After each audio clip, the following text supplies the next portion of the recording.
ఇక అప్డేట్ చూస్తే హైకోర్టు ఆదేశాల నేపథ్యంలో ఐఏఎస్ సందీప్ కుమార్ సుల్తానియా న్యాయస్థానం ముందు నేరుగా విచారణకు హాజరయ్యారు. కేసు విచారణ సందర్భంగా జస్టిస్ నగేష్ భీమపాక కీలక వ్యాఖ్యలు చేశారు. అధికారులను హైకోర్టుకి పిలిపించడం మాకు బాధగానే ఉందని, ఆర్థిక శాఖ ముఖ్య కార్యదర్శిగా సందీప్ కుమార్ సుల్తానియాపై ఎన్నో కోర్టు ధిక్కరణ పిటిషన్లున్నాయని వ్యాఖ్యానించారు. ఆ పిటిషన్లలో శిక్ష విధిస్తే జీవితకాలం ఆయన జైల్లోనే ఉండాల్సి వస్తుందన్నారు. ప్రభుత్వ తప్పుల వల్ల అధికారులు కోర్టు ధిక్కరణ పిటిషన్లు ఎదుర్కోవాల్సి వస్తుందని జస్టిస్ నగేష్ భీమపాక స్పష్టం చేశారు.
ఇదే అంశానికి సంబంధించి పూర్తి అప్డేట్స్ మా ప్రతినిధి సందీప్ రావు అందిస్తారు.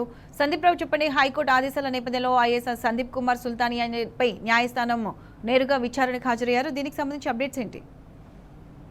సికింద్రాబాద్ కంటోన్మెంట్ బోర్డుకు సంబంధించిన వ్యవహారంలో కోర్టు ధిక్కరణ కేసు ఎదుర్కొంటున్నారు. ఎందుకంటే 2024 సంవత్సరంలో ఈ కంటోన్మెంట్ బోర్డుకు సంబంధించి 33,42,00,000 రూపాయలు విడుదల చేయాలంటూ అప్పుడు న్యాయస్థానం ఉత్తర్వులు ఇచ్చింది. అయితే ఇచ్చినటువంటి సమస్య పైన, అంటే వీళ్ళు ఇచ్చినటువంటి వినతి పత్రం పైన కోర్టు ఇచ్చిన తీర్పును కూడా వీళ్ళు పట్టించుకోలేదు. ఈ క్రమంలో ఎందుకు చర్యలు తీసుకోకూడదంటూ 2 సార్లు కూడా నోటీస్ ఇచ్చిన 2 సార్లు కూడా విచారణకు సహకరించలేదు.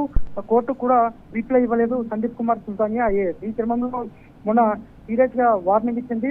నేరుగా హైదరాబాద్ కమిషనర్ కు ఆదేశాలు ఇస్తూ సందీప్ కుమార్ సుల్తానియా ఐఏఎస్ ను నేరుగా కోర్టుకు హాజరు కావాలి, తక్షణమే 5,000 పూచీకత్తుతో కోర్టుకు తీసుకురావాలని కోరింది. ఒకవేళ కోర్టుకు తీసుకురాని పక్షంలో, కోర్టుకు రాని పక్షంలో ఖచ్చితంగా జైలుకు వెళ్లాల్సి ఉంటుందని ఆదేశాలు ఇచ్చింది. ఈ క్రమంలో ఇవాళ కోర్టుకైతే హాజరయ్యారు. ఈ సందర్భంగా అయితే గతంలో 2 సార్లు ఉత్తర్వులు జారీ 2024 నుంచి ఇప్పటి వరకు 2 సార్లు కూడా నోటీసులు ఇచ్చినా ఇప్పటి వరకు రెస్పాండ్ కాకపోవడం పైన హైకోర్టు జస్టిస్ నగేష్ భీమపాక తీవ్ర ఆగ్రహాన్ని వ్యక్తం చేశారు. ఈ సందర్భంగా ఇవాళ కమిషనర్ ఆదేశాల మేరకు సందీప్ కుమార్ సుల్తానియా కోర్టుకైతే హాజరయ్యారు. ఈ సందర్భంగా న్యాయస్థానం పలు కీలక వ్యాఖ్యలు అయితే చేసింది. ఎందుకంటే ఉన్నత స్థాయి అధికారులను కోర్టుకు పిలిపించడం తమకు కూడా బాధగానే ఉంటుంది. అయినప్పటికీ కూడా రాక తప్పదు. ఎందుకంటే కోర్టు ఆదేశాలను ఇన్నిసార్లు ఉల్లంఘించిన తర్వాత కూడా తాము కోర్టుకు పిలిపించకపోతే తమదే తప్పిదంగా భావిస్తారు. అలాగే కంటోన్మెంట్ బోర్డుకు సంబంధించి ఉన్న నిధులని విడుదల చేయాలంటూ ఆర్థిక శాఖకు ఆదేశాలు ఇచ్చినా కూడా న్యాయపరమైన నిర్ణయాల్లో ఐఏఎస్ అధికారిగా ఆర్థిక శాఖ ముఖ్య కార్యదర్శిగా ఉన్న సందీప్ కుమార్ సుల్తానియా ఎందుకు పట్టించుకోలేదంటూ తీవ్ర స్థాయిలో మండిపోయింది. ఒకవేళ తాము కనుక ఆదేశాలు ఇస్తే మీపై ఉన్న కోర్టు ధిక్కార కేసులకు సంబంధించి జీవితాంతం జైల్లో ఉండాల్సిన పరిస్థితి నెలకొంటుంది. కానీ తాము ఆదేశాలు ఇవ్వలేకపోతున్నాం, ఇప్పటికైనా అమలు చేయాలంటూ ఈ సందర్భంగా న్యాయస్థానం సూచిస్తూ విచారణ అయితే వాయిదా వేసింది. సందీప్ కుమార్ సుల్తానియాకు ఊరట దక్కినప్పటికీ కూడా 2 సార్లు విచారణకు హాజరు కాకపోవడం పైన తీవ్రంగానే ఆగ్రహం వ్యక్తం చేసింది. Right Sandeep Rao, thanks for the updates.